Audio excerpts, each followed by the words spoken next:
I know Overlord, the anime, isn't perfect, but just something about this show, every time I sit down and watch an episode of Season 4, or honestly just any of the seasons, I have a big smile on my face, I enjoy myself, and I'm like, I need more. And honestly, it really just goes to show how good the content of Overlord is. Like, just the original source, like the writing from the light novels is, to just be able to convey it in such a way in anime format. Because I think all of us know, if you're this far into, the Overlord anime, like 4 seasons deep, we all know that the anime isn't perfect. There is flaws, there's problems, there's things cut, there's things not adapted, etc., etc. There's a lot of things you can throw out there to really just say that the Overlord anime is quote-unquote bad, but in reality, it isn't necessarily bad. I think that Overlord's anime really does do a perfect job with capturing the magic that is Overlord as a series. I mean,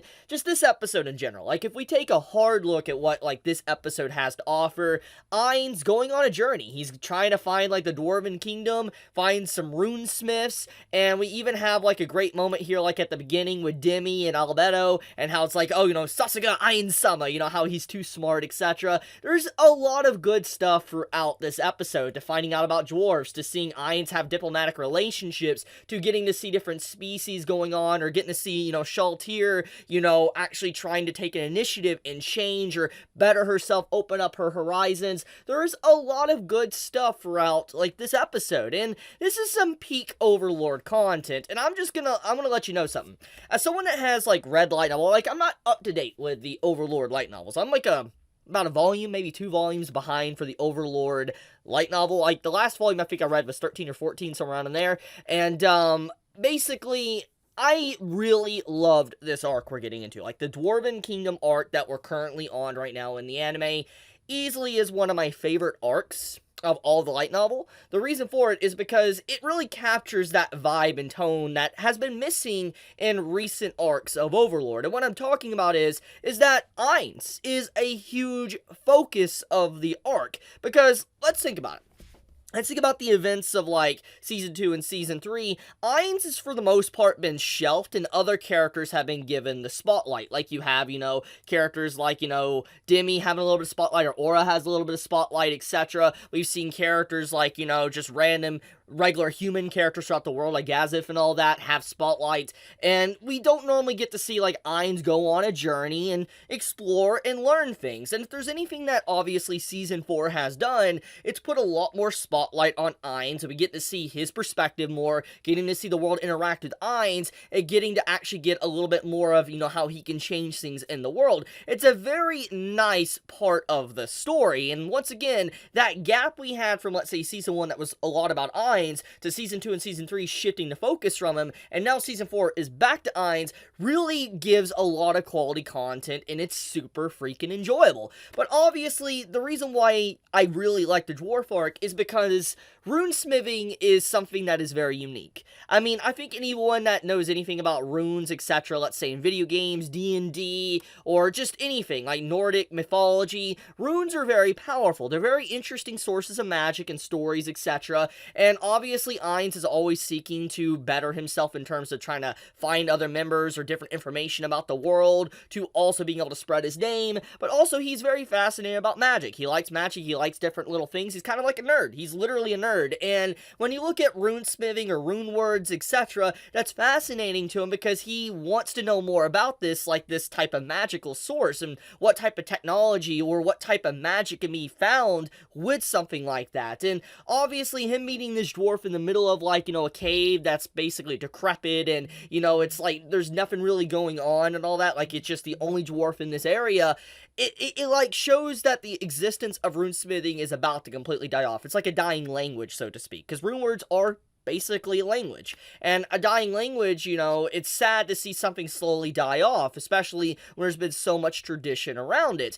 And obviously Ainz wants to rekindle and revive something like this. And I think it's very fascinating, and I think it's really cool to see Ainz reaching out a hand and doing something in a very political way, and a very nice gesture as well, because for one, he's respecting the roots of the Dwarven Kingdom.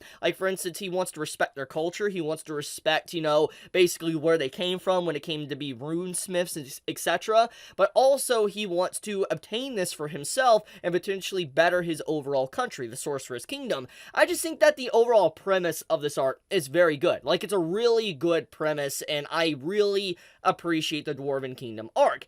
Now, let's get into the fundamentals of what we have going on here. Why would Ainz obviously want rune words? Well, for one, as we already seen from this episode, he wants to know more about rune words because it would give him information about the game world that he came from. He might get more information of players, etc. that might be in this world. He might also get information on the world-class items, etc. that was used against Shaltir. And obviously, Shaltir being there, it makes a lot of sense too, because there's a few factors with this as well, with Ainz coming into this territory. For one, Shaltir is one of the strongest individuals a part of Nazarick, and because of that, her being there is a huge boon to Ainz, but also to kind of extend that further, Shaltir is someone that obviously feels really bad. She feels inadequate. She feels like she, isn't useful anymore because of what happened at the end of Season 1. And Ainz bringing her along shows a few things, that he trusts her, but also he wants her to have more trust in herself, faith in herself, and to also grow as an individual. Because a lot of characters throughout Overlord, if we, look at the different NPCs, if we go to Albedo or Demi, etc., a lot of them have had their own little changes in growth and how they're changing as NPCs. They're,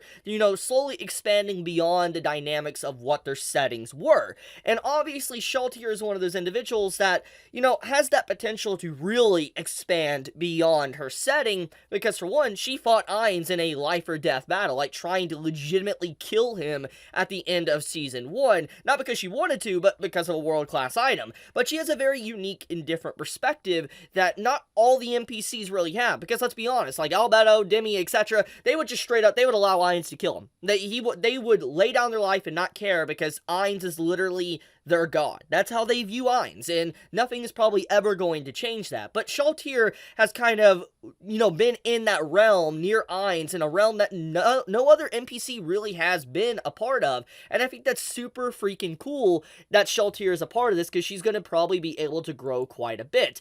Now, another thing too is Aura here. Aura is a big factor into this arc, because obviously we get to see a little bit more of a reestablishment of the relationship of the creators of Aura and Shaltir. That, for instance, Aura and Shaltir's creators were brother and sister, and Aura feels now like, an older sister, and she has a younger sister, Shaltir, in trying to take care of her. And you can see a lot of the dynamics that was from the creators of these NPCs kind of playing a huge part with the NPCs in terms of their personalities. They're acting very in character, in line with what their creators once were. And I think that's also a nice little nod as well, that Ainz, even though he might not ever have his old guild back, the players that he played with in his old game, the NPCs live on through their creators, or the creators live on through their NPCs, and the NPCs are basically Ainz's children, and he loves them because it reminds them of the time he had in the guild. He respects them so much, and I like this. There's a lot of little nods, there's a lot of little details that you can gather from this, and I think that this is just such a fantastic episode. I mean, it's not perfect. Obviously, there is content that is cut. If I wanted to dive into it, and I wanted to kind of really